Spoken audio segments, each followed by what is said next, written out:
Last night, after an 11 o'clock call, we decided to close state offices for the 9 counties most impacted by this storm, asking that non-emergency executive branch employees that live in or work in Barnstable, Bristol, Essex, Middlesex, Norfolk, Suffolk, Plymouth, Duke, and Nantucket not report to work today.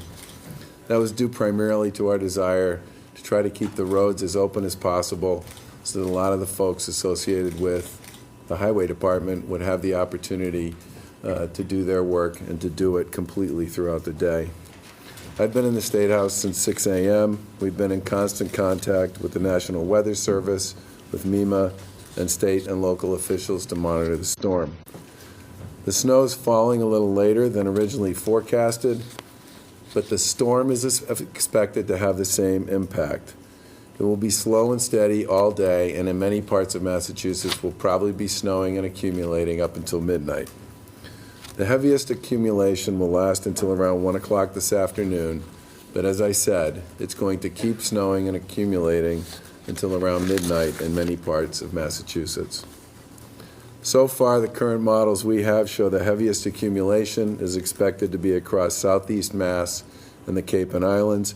A foot or more of snow is possible along with blizzard conditions. The way I've been describing this earlier today was to say that if you're south of the Turnpike and east of Worcester, you're probably going to get somewhere between 8 and 15 inches, depending upon how close you are to the coastline.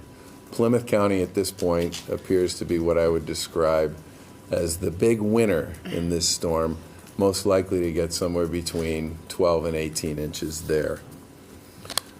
6 to 10 inches are likely and possible across the rest of eastern Massachusetts and parts of Rhode Island, and 4 to 8 inches are expected extending back across northeast Connecticut and central Mass. Wind speeds will vary, but again, it's Bristol, Barnstable, and Plymouth that are likely to see the highest winds, probably up in the 50 to 60 mile an hour range, but there'll certainly be 25, 35, 45 mile an hour gusts elsewhere around Massachusetts. The DOT, Mass DOT, currently has over 1,900 pieces of equipment and nearly 550 employees doing cleanup on the roads, but almost half of this is currently active in District 5, which is Bristol County. While road conditions are deteriorating quickly in the southeastern part of the state, and especially in Plymouth and on the Plymouth County and on the Cape and on the islands, traffic volume so far has been light. Visibility on those roads is reported to be poor in many areas, with strong winds, downed wires are a possible wind hazard throughout the day, and the heaviest snowfall in many parts of Massachusetts is yet to come. Due to the worsening weather conditions, the speed limit's just been lowered to 40 miles per hour on the Mass Pike from Warren to Westboro. We appreciate that the public appears to be taking this storm seriously and staying off the roads. We'd appreciate it if you continue to do that through the rest of the day and into the evening, unless you must travel. This is not only a public safety issue, but will allow our road crews to continue to clear the snow quickly. The forecast is set to bring high wind chills and frigid temperatures once it's finished snowing, which will cause freezing and icing overnight. If you are able to get out and shovel during the day, please do your part by clearing driveways, sidewalks, and fire hydrants in your neighborhoods, and if you can, help elderly neighbors or those in need around you. The National Weather Service has advised us that strong winds will likely result in widespread, moderate coastal flooding along the East Coast, south of Boston, Cape Cod, and Nantucket for the high tide late this morning. To the north of Boston, coastal flooding should be minor. We just passed the 11 a.m. high tide and will continue to monitor our coastal communities throughout the day.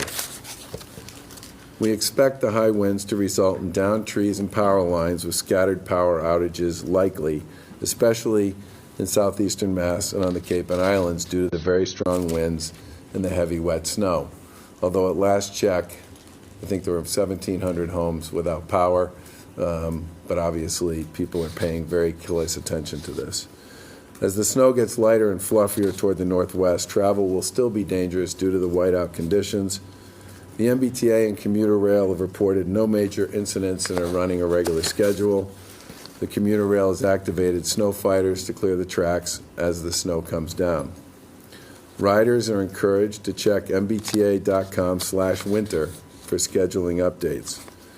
Massport has announced that 30% of flights have been canceled at Logan Airport. That has a lot more to do with the wind than it does to do with the snow. Folks should call the airlines ahead of scheduled flights as the day goes on. MEMA has reported some power outages, as I said before, and will continue to remain in constant contact with the utility companies to ensure that we're doing everything we can to return power to our communities as quickly as possible. We remain in contact with our cities and towns and encourage municipalities to reach out if they have questions or concerns.